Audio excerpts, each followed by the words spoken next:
How's it going, YouTube? And welcome back, agents. Today I'm going to do something a little different to what I normally do. What I normally do is I normally record my commentary while watching the gameplay that you are watching, but today I decided to do something different, and that is that I'm recording without the footage playing on the screen. And what I want to talk about is the things that I like and dislike about Assassin's Creed 3.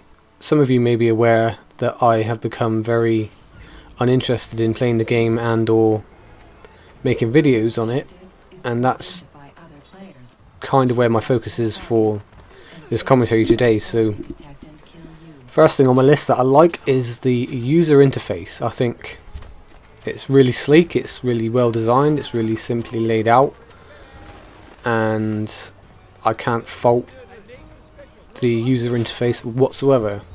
The only thing I can suggest is that when you search for a game and it tells you that it can't find a game for your desired game mode, that it's going to put you in a different game mode, it should give you the option to say, no, I don't want to join this game mode, I want to carry on searching.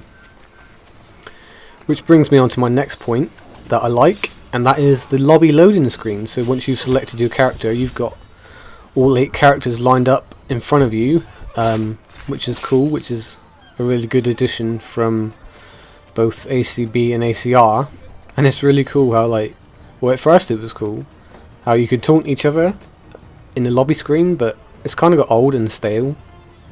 Maybe if there were more than 3 taunts per character it might be worth doing, but I suppose the further through the game you go, the less interesting that becomes. So for AC3 I really like the map design. Not all the maps are great, but then again I don't play all the modes, so I really like how they've limited the number of buildings that are in some maps. I know there are more buildings in some maps than others, but that cuts down on the amount of roofers that are in a game. There are just the general layout, I suppose. I mean, I guess I only really played Deathmatch and Assassinate and or Wanted, so you can pick up acro and aerial kills pretty easily because there's a lot of... They've incorporated the map design, there's a lot of walls that you can run up to get acros, or there's lots of little head-high ledges or 6 to 8 feet ledges. Some pathways, like on New York Brewery when you walk through the actual brewery itself. Yeah, I think the overall map design, especially for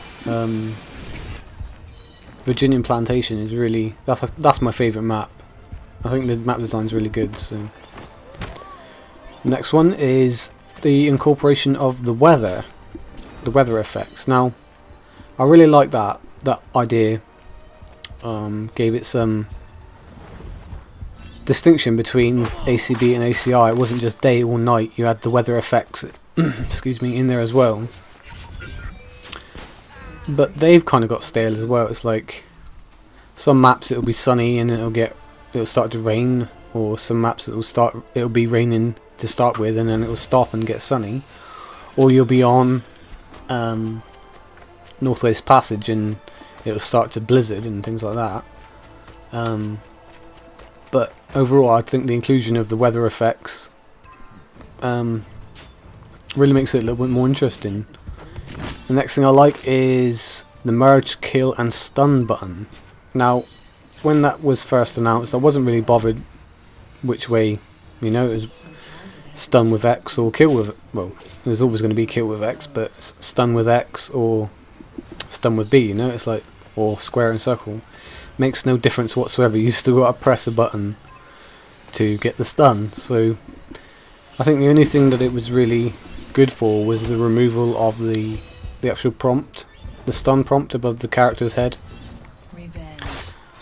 Some people have had problems transitioning from ACR to AC3, but I had no problem whatsoever, and I've had no problem going back to the ACB ACR way from AC3, so I really don't understand what a lot of people are complaining about with that. One of the things they could have done is, instead of switching or merging the buttons, is They could have just reduced the range at which you saw the icon above the player's head, you know, or they could have made it so that you saw an X prompt instead of a B, or square and circle on PlayStation. The next thing is the reverse detection meter. One of the things that I like about it in AC3 is the fact that it builds up faster than it did in ACR. And I think my favourite thing about it was, and I say was specifically, it was that if you were in a blend group, it used to fill up to incognito faster. So for example, if you were playing Assassinate and you stun somebody near a blend group, you could hop in a blend group and you could get an incognito. But now they limited that to just silent, so I thought that was a good idea to use the blend groups to build your meter faster. But it does have its downfalls in Assassinate. But then, if they were to implement their own, if they were to implement mode-specific rules to govern each mode, then they could have that. They could have the reverse detection meter build up faster in a blend group, in deathmatch, in wanted, in manhunt. You're not going to need it in artifact assault or domination, but yeah, if they thought about it a bit more, it could have worked really well. So the next thing is probably my favourite thing about Assassin's Creed 3, and that is the shield ability.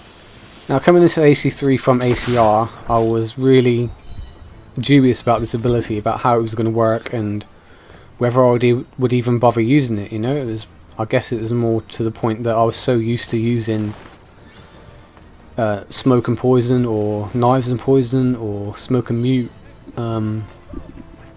So switching over to AC3 with the added shield, it wasn't something I gravitated towards straight away. It was only after a few weeks, if not more, maybe a month and a half, that I actually bothered to switch over to using shield.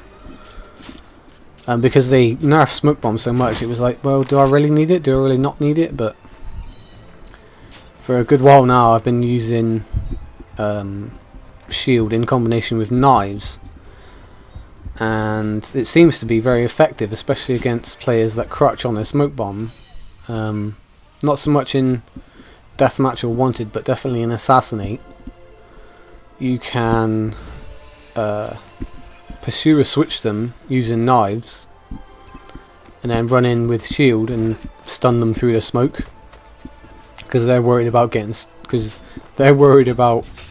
stunned after you've unlocked. They drop their smoke and you just magically stun them through it. But yeah, shield is a really, really good ability, especially for modes like artifact assault and manhunt as well, where the defensive abilities are negated, I suppose. If you've got shield, if you've got 4 players in manhunt using shield, then the other 4 team, if they've all dropped their smoke, then you just walk straight through it. It's just like, well, it's a complete waste of time them even bothering with using it, you know. So I don't know, moving forward into AC4, whether they definitely need to bring back the smoke. The only thing they need to do with it is make it an accurate animation. They can't do it like they did in ACR, where you just press the button and whoa, hey presto, smoke everywhere. The character's got to do an accurate animation for bringing their arm up to, say, chest high, throwing the smoke bomb on the floor, the smoke bomb hits the floor, then the smoke can be everywhere. I think my second favourite thing about Assassin's Creed 3 was the champion packs, how that they introduced specific costumes to specific characters. But not all of them were very good. I think my favourite one is the Independent. Hers really, really does go well. But some of them are really poor, like I don't like the Lady Maverick's champion pack. I don't like the Lady Maverick whatsoever, but her champion pack is pretty shit as well. What they could have done was, instead of bringing back the stupid loyalty character costume for the Lady Maverick, was they could have used the exact replica of the courtesan from ACB ACR as her champion pack. So you buy the champion pack, and hey presto, the courtesan is back in AC fucking 3. But we'll move on to characters and costumes later. And the last thing on my likes list is the support and patches that the Ubisoft AC3 team, development team, have released for AC3. I think in ACR there was maybe one launch patch and then one patch for the game midway through its life. And for a game like ACR, that really isn't good enough, especially with the feedback they would have more than likely received after their one decent patch, which was halfway through the year. So I'm really happy that there is a lot more support for the game this time round.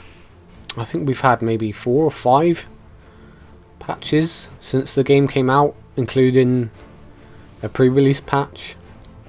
So it's really good to see that there are people employed to seek out the bugs and glitches and look at people's feedback on the forums and things like that. You know, it's not all, well, here's the game, deal with it, you know. So I'm really happy with that. Okay, moving on to the things that I don't like.